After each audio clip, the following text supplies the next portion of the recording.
இயேசு கிறிஸ்துவின் இணையற்ற நாமத்தினால் உங்கள் அனைவரையும் வாழ்த்தி வரவேற்கிறேன். கர்த்தர் நல்லவர். அவர் ஏற்கனவே நமக்காக யாவற்றையும் செய்து முடித்திருக்கிறார். ஆமேன்.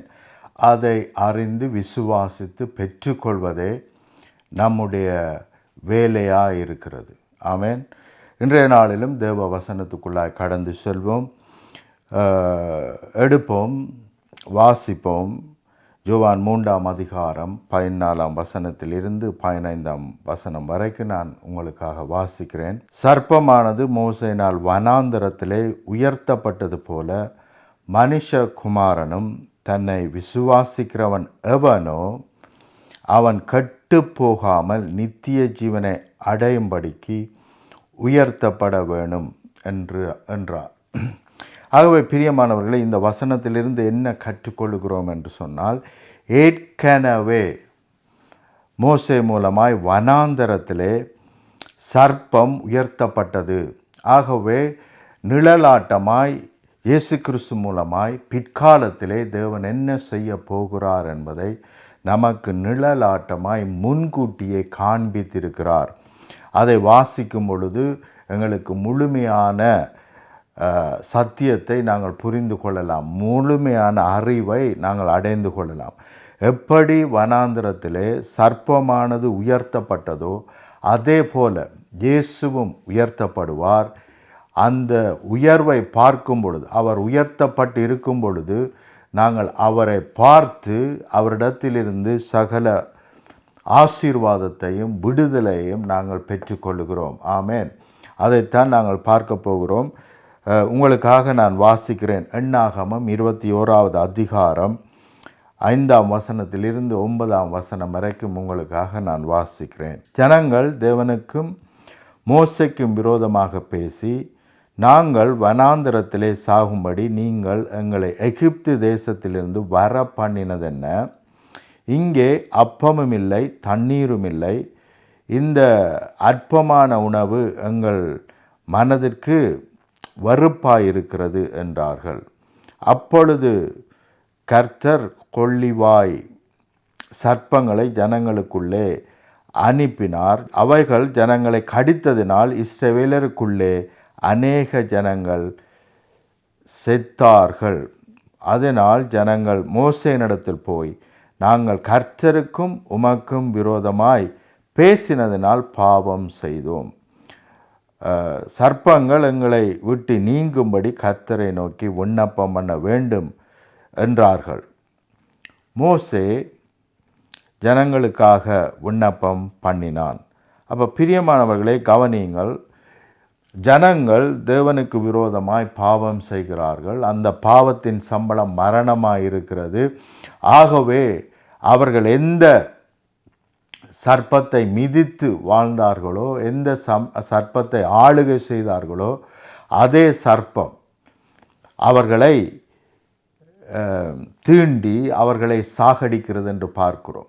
பிரியமானவர்களே, எப்பொழுதுமே தேவனுக்கு விரோதமாய் நாங்கள் முறுமுறுக்கும் பொழுது, எங்களுடைய உள்ளத்திலே இருக்கலாம் அல்லது வாய் மூலமாக இருக்கலாம், நாங்கள் தேவனுக்கு விரோதமாய் பேசும் பொழுது தேவ பாதுகாப்பு நம்மை விட்டு எடுபடுகிறது. இது மிக மிக முக்கியம். எந்த காரியத்தை குறித்தாவது நாங்கள் முறுமுறுக்கும் பொழுது, நாங்கள் அதை தவறாக எண்ணும் பொழுது, அங்கே தேவ பாதுகாப்பு நம்மை விட்டு கடந்து போகிறது. ஏனென்றால் தேவன் நம்மை பாதுகாக்கிறார், தேவன் நம்மை வழி நடத்துகிறார். நாங்கள் போக்கிலும் வரத்திலும் நாங்கள் பாதுகாக்கும்படிக்கு அவருடைய தூதர்களை அவர் கட்டளையிட்டிருக்கிறார். ஆனால் இன்றைக்கு தேவன் தந்த இந்த வாழ்க்கையை நாங்கள் சாபமாக பார்க்கிறோமோ, அல்லது தவறாக பார்க்கிறோமோ, அல்லது நான் இன்னும் ஆசீர்வதிக்கப்படவில்லை என்று நான் பார்க்கிறேனோ, அல்லது இன்னும் நான் சாபத்திலே தான் இருக்கிறேன் என்று நான் பார்க்கிறேனோ, அன்றைக்கு தேவனுடைய பாதுகாப்பு என்னை விட்டு புறப்பட்டு போகிறது. நான் தான் அதை என்ன செய்கிறேன்? ரிஜெக்ட் பண்ணுகிறேன். தேவனுடைய பாதுகாப்பை நான் ரிஜெக்ட் பண்ணுகிறேன். தேவனுடைய ஆசீர்வாதங்களை நான் ரிஜெக்ட் பண்ணுகிறேன். அப்படி ரிஜெக்ட் பண்ணும் பொழுது ஆட்டோமேட்டிக்காக தீன்மைகள் நம்மை மேற்கொள்ள ஆரம்பிக்கும். அப்படியாகத்தான் இங்கே இவர்கள் தேவனுடைய வழிநடத்தலை ரிஜெக்ட் பண்ணும் பொழுது அங்கே அவர்கள் எந்த இடத்திலே வெற்றி நடை போட்டார்களோ, எந்த இடத்திலே பாதுகாக்கப்பட்டார்களோ, எந்த இடத்திலே சத்துருவை மிதித்து மேற்கொண்டு வாழ்ந்தார்களோ, அதே இடத்திலே சத்துரு அவர்களை மேற்கொண்டு அவர்களுடைய வாழ்க்கையிலே மரணத்தை கொண்டு வருகிறது, சாபத்தை கொண்டு வருகிறது, வேதனையை கொண்டு வருகிறது, துன்பத்தை கொண்டு வருகிறது. இப்படியாகத்தான் நாங்கள் அநேக வேளைகளிலே எங்களுடைய வாய்களை துறந்து பேசுகிற வார்த்தைகளினால், விசுவாச வார்த்தைகளினால் நாங்கள் என்ன செய்கிறோம்? சத்துருவுக்கு வல்லமையை கொடுக்கிறோம். சத்துரு கிரியை செய்யும்படி நாங்கள் உதவி செய்கிறோம். தேவனுடைய வல்லமையை நாங்கள் எதிர்த்து நிற்கிறோம், ரிஜெக்ட் பண்ணுகிறோம். ஆகவே தான் இவைகளுக்கு வல்லமை நம்முடைய வாழ்க்கையிலே இவைகள் கிரியை செய்ய ஆரம்பிக்கிறது. அப்படி அவர்களுடைய வாழ்க்கையிலே கிரியை செய்யும் பொழுது அவர்கள் மோசேயினிடத்தில் போய் சொல்லுகிறார்கள். மோசேயை பார்த்து தங்களுக்கு ஆக வேண்டிக் கொள்ளும்படி அவர்கள் கேட்டுக்கொள்ளுகிறார்கள். தயவு செய்து மோசே, நாங்கள் தேவனுக்கு விரோதமாகவும் ஊழியக்காரனாகிய உமக்கு விரோதமாகவும் நாங்கள் பாவம் செய்தோம். ஆகவே எங்களுக்காக நீர் வேண்டிக் கொள்ள வேண்டும் என்று வேண்டிக் கொண்டார்கள். அதே போல மோசே அவர்களுக்காக வேண்டிக் கொண்டான் என்று நாங்கள் பார்க்கிறோம். ஆனால் வேண்டிக் கொண்டதின் நிமித்தமாக அவர்கள் பாவ மன்னிப்பை பெற்று கொண்டார்கள். வேண்டிக் கொண்ட உடனேயே அவர்களுக்கு பாவ மன்னிப்பு கொடுக்கப்பட்டிருக்கிறது.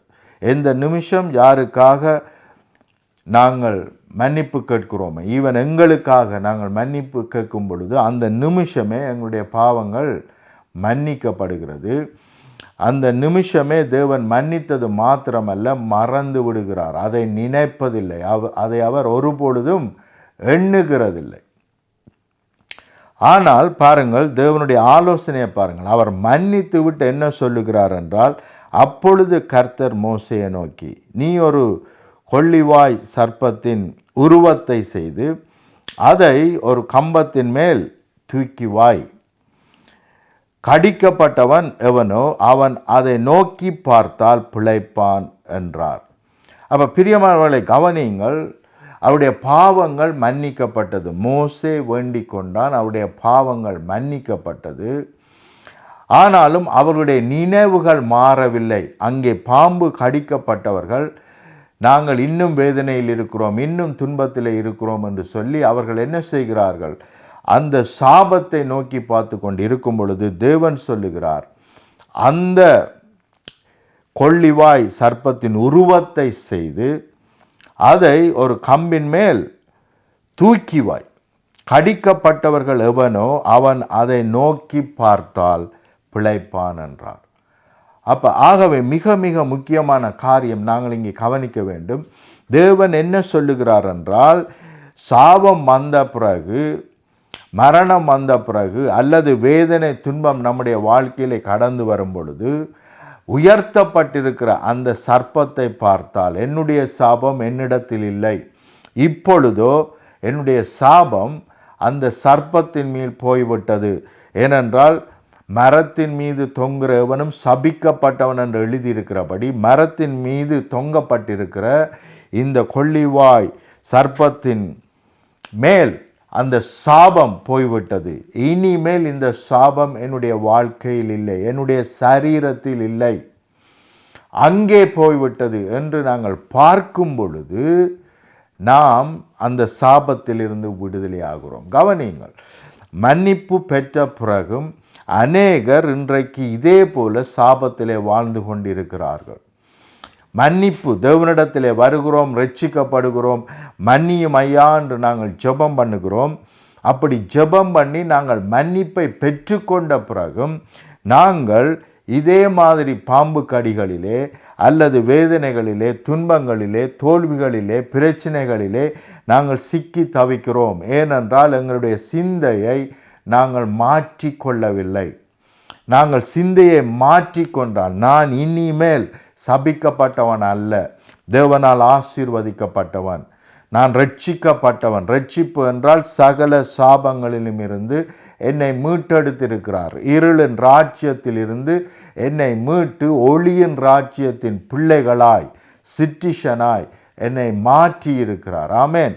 அதுதான் ரட்சிப்பு, அதுதான் என்னை தேவன் மீட்ட காரியம். அதிலிருந்து தான் தேவன் மீட்டிருக்கிறார்.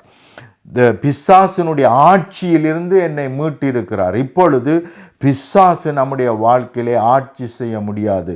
சாபங்கள் நம்முடைய வாழ்க்கையிலே ஆட்சி செய்ய முடியாது. நம்முடைய சரீரத்திலே சுவையினங்கள் ஆட்சி செய்ய முடியாது.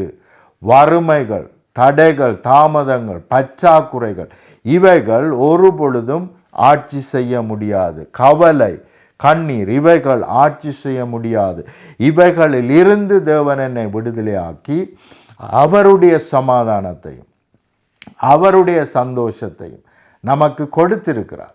ஆகவே நாங்கள் சந்தோஷமாய் வாழும்படி, சந்தோஷமாய் இருக்கும்படி, சத்தியத்தை சந்தோஷமாய் அறிவிக்கும்படிக்கு தேவன் நம்மை இவை எல்லாவற்றிலும் இருந்து, ஆதாம் மூலமாய், பாவத்தின் மூலமாய், பிசாசின் மூலமாய் வந்த சகல சாபங்களிலும் இருந்து நம்மை விடுதலையாக்கி அவருடைய ராஜ்யத்தின் பிள்ளைகள் ஆக்கினது மாத்திரமல்ல, அவருடைய ராஜ்யத்தின் ஆசீர்வாதங்களுக்கு நம்மை சொந்தக்காரராய் மாற்றியிருக்கிறார். ஆமென்.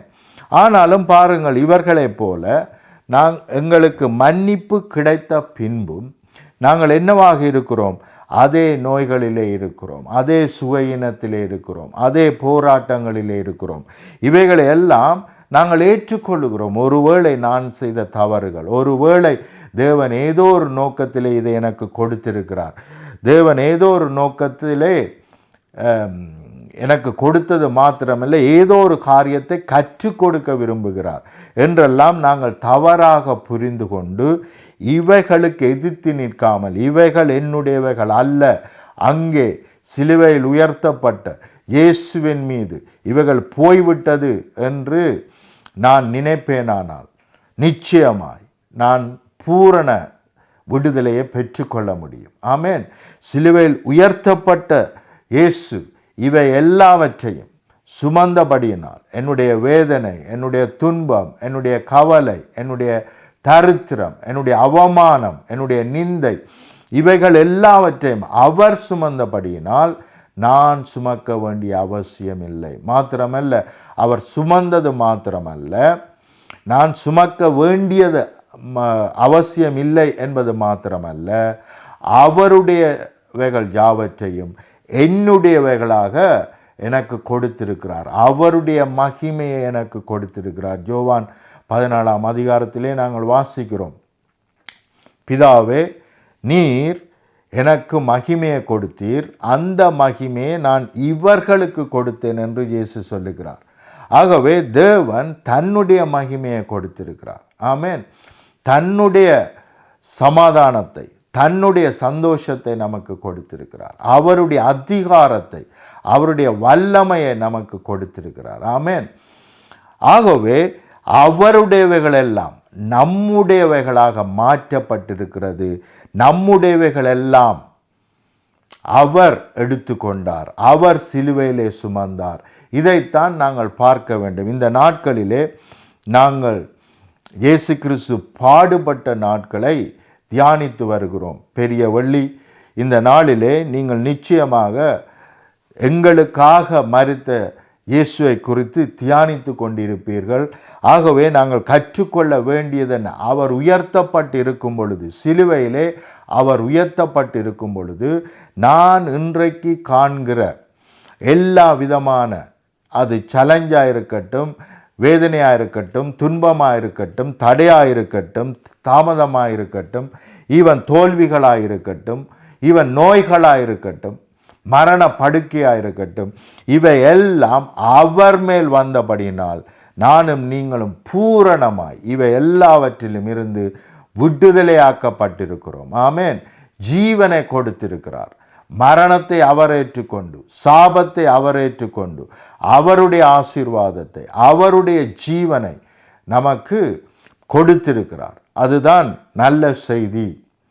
இதை செய்வதற்காகத்தான் இயேசு கிறிஸ்து நம்மத்திலே கடந்து வந்தார். ஆகவே அவர் கடந்து வந்தது மாத்திரமல்ல, 2025 ஆண்டுகளுக்கு முன்பதாகவே இவைகளை செய்து முடித்து எல்லாம் முடிந்ததென்று சொல்லியிருக்கிறார். இப்பொழுதோ நாங்கள் இவைகளை விசுவாசித்து பெற்றுக்கொள்ள வேண்டியதே அவசியமாயிருக்கிறது. ஆமென். இயேசு கிறிஸ்து மாத்தாளை பார்த்து சொல்லுகிறார், நீ விசுவாசித்தால் தேவனுடைய மகிமையை காண்பாய். நாங்கள் இதை விசுவாசிப்போமானால் இந்த தரித்திரம், இந்த சுகையினம், நாங்கள் இப்பொழுது காண்கிற எல்லா குறைவுகளை என்னிடத்தில் இல்லை, இயேசு கிறிஸ்து ஏற்றுக்கொண்டபடினால் நான் இதை சுமக்கிறதில்லை, நான் அதை ரிஜெக்ட் பண்ணுகிறேன், என்னுடைய சரீரத்திலிருந்து வெளியேறுவதாக என்று கட்டளையிடுகிறேன் என்று நீங்கள் கட்டளையிடுவீர்களானால், இவற்றை ஏற்றுக்கொள்ளாமல் இவைகள் எனக்கு சொந்தம் அல்ல, இயேசு கிறிஸ்து எனக்காக சொன்னபடியினால் நான் சுமக்க வேண்டிய அவசியமில்லை என்று சொல்லி நீங்கள் ரிஜெக்ட் பண்ணுவீர்களானால் அது நிச்சயமாக உங்களை விட்டு ஓடிப்போகும். வசனம் தெளிவாக சொல்லுகிறது, தேவனை சார்ந்திருந்து, யாக்கோப்பு 4 அதிகாரம் 7 வசனம் சொல்லுகிறது, தேவனை சார்ந்திருந்து பிசாசுக்கு எதிர்த்து நில்லுங்கள், அப்பொழுது பிசாசு ஓடி போவான். ஆமென். ஆகவே தேவன் சொன்ன இந்த வார்த்தைகளை சார்ந்திருந்து, இயேசு கிறிஸ்து எனக்காக உயர்த்தப்பட்டபடினால், அவர் உயர்த்தப்பட்டிருக்கும் பொழுது சகலத்தையும் தன்னண்டை இழுத்து கொண்டார் என்று நாங்கள் வாசிக்கிறோம் யோவானிலே. அந்த வசனத்தை நாங்கள் இப்பொழுது வாசிப்போம். யோவான் 12 அதிகாரம் 31 32 வசனங்களை உங்களுக்காக வாசிக்கிறேன். இப்பொழுது இந்த உலகத்திற்கு நியாய தீர்ப்பு உண்டாகிறது. கவனியுங்கள், நியாய தீர்ப்பு உலகத்திற்கு உண்டாகிவிட்டது. பிசாசானவனும் அவனுடைய கிரியைகளையும் அழிக்கும்படிக்கே இயேசு கிறிஸ்து இந்த பூமிக்கு வந்தார். அதுதான் அவர் கொண்டு வந்த நியாய தீர்ப்பு. எவன் தேவனுடைய ஆலயத்தை அழிக்கிறானோ அவனை அழிக்கும்படிக்கே இயேசு கிறிஸ்து இந்த பூமிக்கு புறப்பட்டு வந்தார். ஆகவே அவர் சொல்லுகிறார், இப்பொழுது இந்த உலகத்துக்கு நியாய தீர்ப்பு உண்டாயிருக்கிறது, இப்பொழுதே இந்த உலகத்தின் அதிபதி புறம்பாக தள்ளப்படுவான். இப்பொழுதே என்று சொல்லும் பொழுது 2025 ஆண்டுகளுக்கு முன்பதாகவே பிசாசின் கிரிகைகள், அவனுடைய வல்லமைகள் எல்லாம் பிடுங்கப்பட்டு அவன் தள்ளப்பட்டான். ஆமென்.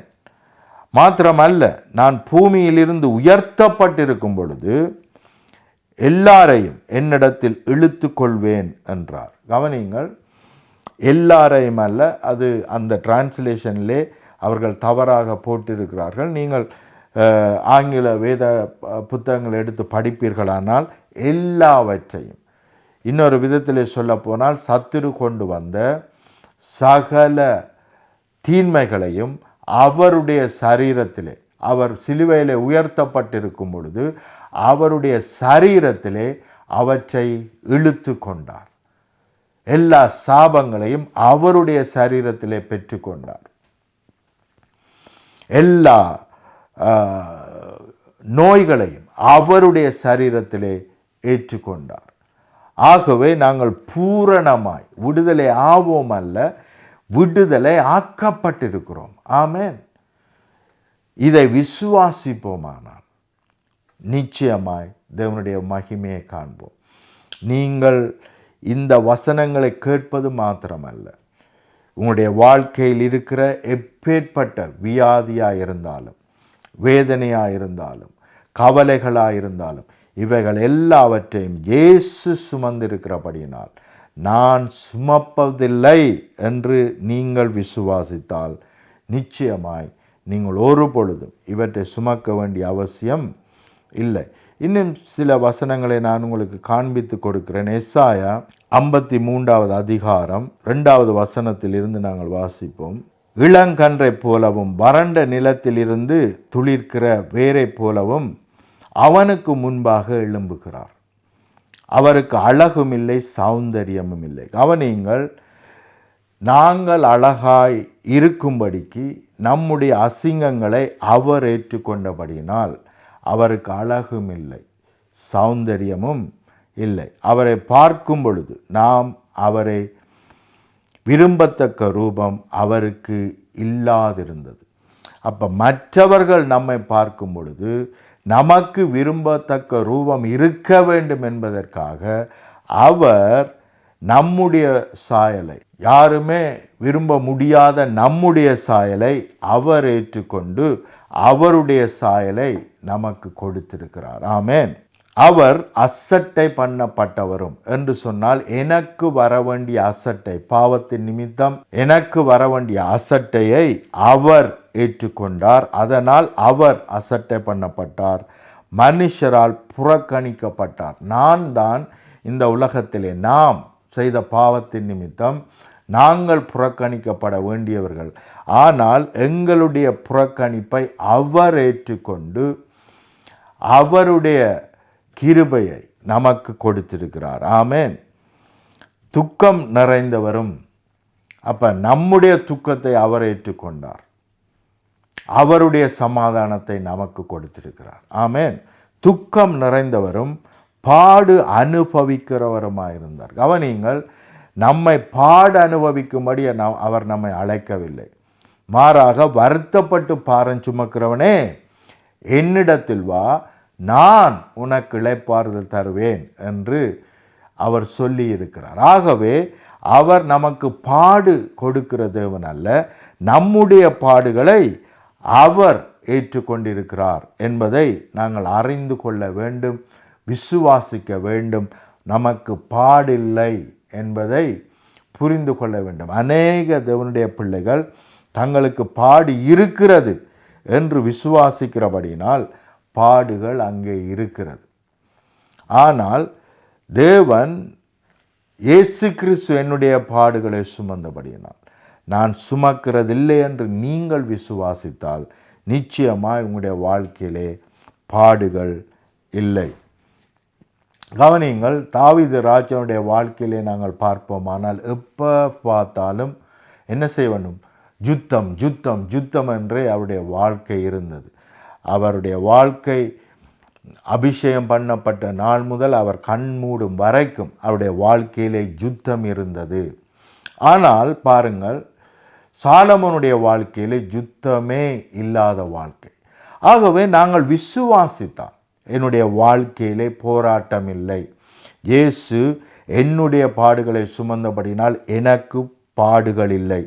இயேசு என்னுடைய துக்கங்களை சுமந்தபடினால் எனக்கு துக்கம் இல்லை என்று சொல்லி நாங்கள் விசுவாசிப்போமானால் நிச்சயமாய் தேவனுடைய மகிமையை காண்போம். ஆமென். தேவன் ஒருவரை அதிகமாய் நேசித்து இன்னொருவரை குறைவாய் நேசிக்கிறவர் அல்ல. மாறாக யாரு எப்பேற்பட்ட விசுவாசம் உடையவர்களாக இருக்கிறோமோ அந்த விசுவாசத்தின்படியே நமக்கு ஆக கடவது என்று அவரே சொல்லி இருக்கிறார்.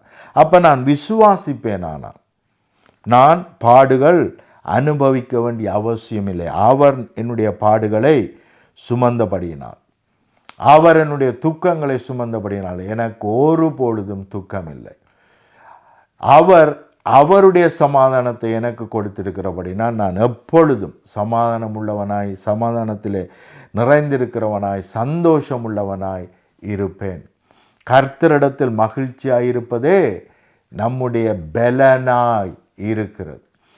அப்போ அதே வசனத்தை மாற்றி போட்டு பார்த்தால், கர்த்தரிடத்தில் நான் மகிழ்ச்சியாய் இல்லாவிட்டால் நான் பலனற்றவனாய் இந்த பூமியிலே வாழுகிறவனாய் இருப்பேன். ஆகவே கர்த்தரிடத்திலே நான் சந்தோஷமாயிருப்பேன். ஆனால் தேவன் என்னை ஆசீர்வதித்திருக்கிறார். எல்லா விதத்திலும் எல்லாவற்றாலும் நான் பலுகி பெருகுவேன். என்னுடைய ஊழியத்துக்கு தேவையான வரங்கள் வல்லமைகளை தேவன் கொடுத்திருக்கிறார். பரிசுத்த ஆவியானவர் என்னோடு கூட இருக்கிறார். என்னுடைய சரீரம் அவருடைய ஆலயமாக இருக்கிறது என்று சொல்லி நான் தியானிப்பேனானால், அதையே நான் எண்ணிக்கொண்டிருப்பேனானால், அதையே நான் விசுவாசித்து அறிக்கை பண்ணுவேனானால் நிச்சயமாய் அந்த வாழ்க்கை என்னை மேற்கொண்டு நடத்தும். ஆமென். விசுவாசித்து நாங்கள் பேசுவோமானால் நிச்சயமாய் அவைகள் நம்மை மேற்கொள்ளும், நம்முடைய வாழ்க்கையிலே வெளிப்படும். ஆமென். அப்படி இல்லாவிட்டால், அவற்றை நாங்கள் பேசாவிட்டால், அவற்றை விசுவாசிக்காவிட்டால் நம்மை மேற்கொள்ள முடியாது. நாங்கள் விசுவாசித்தால் தேவனுடைய மகிமையை நிச்சயமாய் காண்போம். தொடர்ந்து வாசிக்கிறேன். பாடு அனுபவிக்கிறவருமாய் இருந்தார், அவரை விட்டு நம்முடைய முகங்களை மறைத்து கொண்டோம். அவர் அசட்டை பண்ணப்பட்டிருந்தார், அவரை எண்ணாமல் போனோம். நமக்காக அவர் அசட்டை பண்ணப்பட்டிருந்தார், துக்கத்தை சுமந்தார், பாடு அனுபவித்தார் என்பதை எண்ணாமல் போனோம். நமக்காகத்தான் இவைகளை செய்தார், நம்முடையவைகளைத்தான் அவர் ஏற்றுக்கொண்டார் என்று எண்ணாமல் போனோம். மாத்திரமல்ல, மெய்யாகவே என்று வேதத்திலே எங்கேயாவது வசனங்கள் ஆரம்பித்தால் நாங்கள் அந்த வசனத்தை விசுவாசிக்கவில்லை. தேவன் சொல்ல போகிற காரியங்களை விசுவாசிப்பதற்கு நமக்கு கடினமாக இருக்கிறது. ஆகவே தான் தேவன் மறுபடியும் அழுத்தமாய் அதை கவனிக்கும்படி பேசுகிறார். மெய்யாகவே அவர் நம்முடைய பாடுகளை ஏற்றுக்கொண்டு நம்முடைய துக்கங்களை சுமந்தார். அப்ப நம்முடைய பாடுகளை அவர் ஏற்றுக்கொள்வாரானால் நாங்கள் துக்கப்பட வேண்டிய அவசியம் என்ன? நாங்கள் பாடுபட வேண்டிய அவசியம் என்ன? நம்முடைய துக்கங்களை அவர் ஏற்றுக்கொண்டிருப்பாரானால் நாங்கள் சுமக்க வேண்டிய அவசியம் என்ன? இப்பொழுதும் நாங்கள் சுமந்து கொண்டு இருப்போமானால் நாங்கள் இன்னும் அவரை விசுவாசிக்கவில்லை. நாங்கள் விசுவாசித்தால் தேவனுடைய மகிமையை காண்போம், தேவனுடைய விடுதலையை காண்போம். ஆமென். நாமோ அவர் தேவனால் அடிபட்டு வாதிக்கப்பட்டு சிறுமைப்படுத்தப்பட்டார் என்று எண்ணினோம். நாமோ நமக்காகத்தான் அவர் பாடுபட்டார், நமக்காகத்தான் அவர் நம்முடைய துக்கங்களைத்தான் அவர் சுமந்தார் என்று எண்ணாமல் தேவன் அவரை அடிக்கிறார், தேவன் அவரை வாதிக்கிறார் என்று எண்ணினபடினால் அவர் செய்து முடித்த இந்த காரியங்கள் நம்முடைய வாழ்க்கையை மேற்கொள்ள முடியாமல் இருக்கிறது. ஒரு விசை சிலுவையை நோக்கி பார்ப்போம். அவருடைய சரீரத்திலே, என்னுடைய சரீரத்தில் இருக்கிற சகல சாபங்களும் அவருடைய சரீரத்திலே போயிருக்கிறபடியினால் என்னுடைய சரீரம் பரிபூரணமாய் விடுதலையாக்கப்பட்டிருக்கிறது. ஆமென். இந்த வேளை எல்லோரும் கண்களை மூடி தேவனை பார்ப்போம். என்னுடைய சரீரத்திலே இருக்கிற சகல சுகையினமும் அவருடைய சரீரத்திலே வந்திருக்கிறது. ஆகவே தான் அவருடைய தழும்புகளினால் நாங்கள் குணமாகிறோம். எங்களுடைய குறைவுகளை அவர் சுமந்திருக்கிறார், அவருடைய நிறைவை நமக்கு கொடுத்திருக்கிறார். அதற்காக உமக்கு நன்றி செலுத்துகிறோம். நம்முடைய குறைவை நீர் ஏற்றுக்கொண்டு உம்முடைய நிறைவை நமக்கு கொடுத்திருக்கிறீர். உம்முடைய சமாதானத்தை நமக்கு கொடுத்திருக்கிறீர். உம்முடைய ரட்சிப்பை நமக்கு கொடுத்திருக்கிறீர். எங்களுடைய மரணத்தை ஏற்றுக்கொண்டு உம்முடைய ஜீவனை நமக்கு கொடுத்திருக்கிறீர். எங்களுக்கு ஜீவன் உண்டாயிருக்கவும் அது பரிபூரணப்படவும் வந்த உம்முடைய நோக்கம் இப்பொழுதே நிறைவேறும்படி நம்மை முழுமையாய் ஒப்பு கொடுக்கிறோம். உம்முடைய வார்த்தையின்படியே ஒரே பலியினால் நீர் என்றென்றைக்கும் எங்களுடைய ஆவி ஆத்துமா சரீரத்தை பூரணப்படுத்தி இருக்கிறீர் என்ற அந்த வார்த்தையின்படி இப்பொழுதே பூரணம் உண்டாயிருக்கட்டும். இதை கேட்டுக்கொண்டிருக்கிற ஒவ்வொருடைய வாழ்க்கையிலும் பூரணம் உண்டாயிருக்கட்டும். அவருடைய வாழ்க்கையில் இருக்கிற எல்லா செய்வன சூனிய கட்டுக்களும் நிர்மூலமாக்கப்படுவதாக. இயேசுவின் நாமத்தினால் எல்லா சுவையினங்களும் வெளியேறுவதாக. சக்கர வியாதிகள் இயேசுவின் நாமத்தினால் வெளியேறுவதாக. கிட்னி ப்ராப்ளங்கள் இயேசுவின் நாமத்தினால் நிர்மூலமாக்கப்படுவதாக. இப்பொழுது விடுதலை உண்டாயிருப்பதாக. Thank you father, thank you lord, thank you lord, thank you father. ஹாஸ்பிட்டலில் இருக்கிறவர்கள் இப்பொழுது அவருடைய படுக்கைகளை எடுத்துக்கொண்டு வீட்டுக்கு போகும்படி கட்டளையிடுகிறேன். சுகம் மேற்கொள்ளுவதாக. சரீரத்திலே பலவீனம் இருக்கிற அநேகர் உண்டு. ஆகவே இப்பொழுது உம்முடைய பலன் பூரணமாய் விளங்குவதாக, மேற்கொள்ளுவதாக. சரீரத்தில் இருக்கிற அங்கங்கள் இப்பொழுது உயிரடைவதாக, பலனடைவதாக, புதுப்பிக்கப்படுவதாக. சர்வ வல்லமையுள்ள இயேசுவின் நாமத்தினால் கட்டுக்களில் இருந்து அவர்களை விடுதலையாக்குகிறேன். சிறையிருப்பை நிர்மூலமாக்குகிறேன். உம்முடைய இரட்சிப்பு உம்முடைய பிள்ளைகளை பரிபூரணமாய் மேற்கொள்ளட்டும். இந்த செய்தியை கேட்கிற ஒவ்வொருவரும் தங்களை உமக்கென்று ஒப்பு கொடுக்கட்டும். இரட்சிப்பை பெற்றுக்கொள்வார்களாக, இரட்சிக்கப்படுவார்களாக. இந்த மெய்யான தேவனை இப்பொழுது தங்களுடைய சொந்த இரட்சகராக ஏற்றுக்கொள்வார்களாக. இதை கேட்டுக்கொண்டிருக்கிறவர்கள் உம்முடைய இரட்சிப்பை பெற்றுக்கொள்ளட்டும். இயேசு கிறிஸ்துவின் இணையற்ற நாமத்தினால் ஆமேன், ஆமேன், ஆமேன்.